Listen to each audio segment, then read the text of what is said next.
Galatea City, Galatea. Lyran Alliance, 14 November 3062.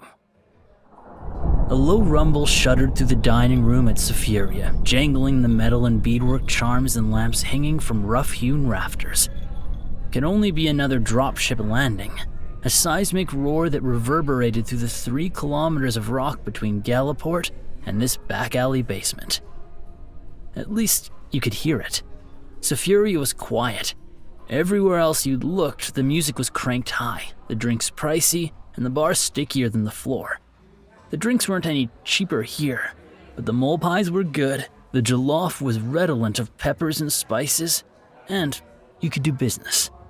Li Dongmei arrived right on time, pushing through the cheerful, beaded curtain across the booth's entrance with a spring in her step. Her services weren't exactly cheap, but she'd come well recommended. In business, as in war, intel was everything, and sometimes you had to pay for it. "Well, folks," she said, with a grim smile as she sat, "I'll give it to you straight." She swept a stray strand of graying black hair from the wrinkles on her forehead as she pushed her tablet towards you with a round stump at her wrist. Dongmei would never sit in a cockpit again, but according to the friends who'd referred you, she'd spent twice as much time at the negotiating table as she had in a neural helmet, and she knew everyone worth knowing on Galatea. "You've come at a bad time," she said, holding up her handless arm when the protests came up. "There's still work, but the market is flooded. It's been a high-risk market since the prince put out his call. But you're late. The big names with an on-world negotiating presence grabbed the easy pickings. So, your problem," she said, looking each of you in the eye in turn, "is that no one's interested in you. Sure, there are a couple bites, but you wouldn't have hired me if you wanted to get scammed or engage in barely deniable piracy. This isn't outreach. New faces on Galatea are nobodies, and just as likely to be cowards, deserters, and pirates. Employers know they have you over a barrel. But there's a way out. You're just not going to like it." With a few deft strokes, she flicked on her tablet and tapped her way through a few screens. After a moment's pause, she turned the screen toward with pursed lips. The screen filled with a riot of neon shapes and letters, an all-out assault on the eyes and good taste alike. "Next month, prepare for the biggest, baddest, messiest mech mauling you've ever witnessed. The Mega Mech Monsters League of Galatea brings you a holocaust like never before, live from the Starlight Salvage Yard Arena!"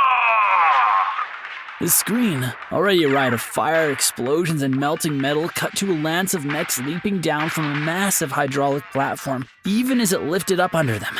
The camera followed a humanoid Shadowhawk as it ran into what appeared to be a hologram of a blue fist, and its own fists caught with blue flame as it ran into and punched a griffin square in the chest, which practically exploded outward. "Tired of boring old brawls?"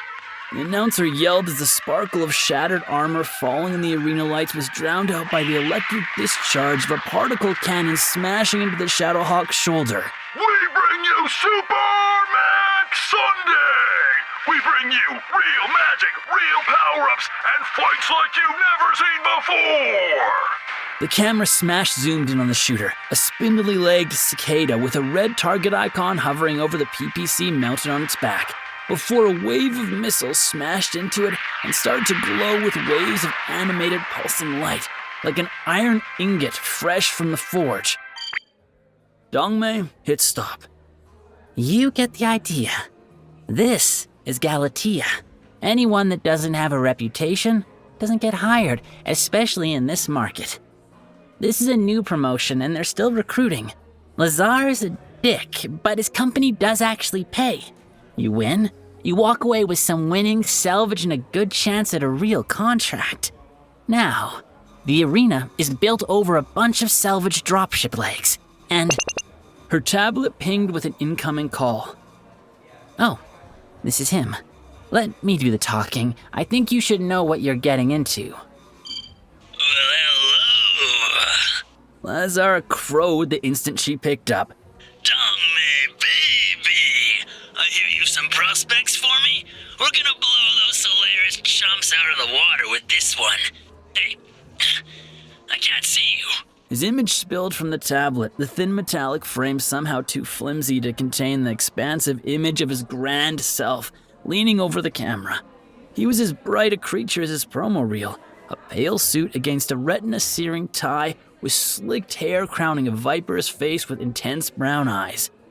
No big. He swept on, not even waiting for a reply. Check out my new digs. The view blurred and streaked as he picked up his device and swept it around. In the few frames that made it through, you could catch glimpses of a tower office with a view over the city and Galliport, bedecked in gold finish. Very nice. Dongmei said in a full professional mask. They want to know how you're doing the effects. A punch shouldn't be doing that kind of damage to the griffin in the ad. Oh, it's so cool! Lazar swooned, swiveling the camera back to himself as he fell deep into a leather chair and a manic rant. My guy tells me they install microcharges onto the armor. We can arm it from the broadcast booth, and when they land a punch, boom! They tell me it should only affect armor or something, whatever. It's super sweet. It's all state of the art. We can turn almost anything on or off. Hell, even heat sinks. Viewers love to see Max glow. We just amped it to 11. Dongmei hit mute as he rambled on and looks at you. So, yes, you're basically agreeing to pre-sabotaging your machines. But, then, so are the other guys. She shrugged. A greener team, I'd tell them to go somewhere else or wait for a quiet corporate gig. And, frankly, this is how things work on Galatea. So, care to roll the dice?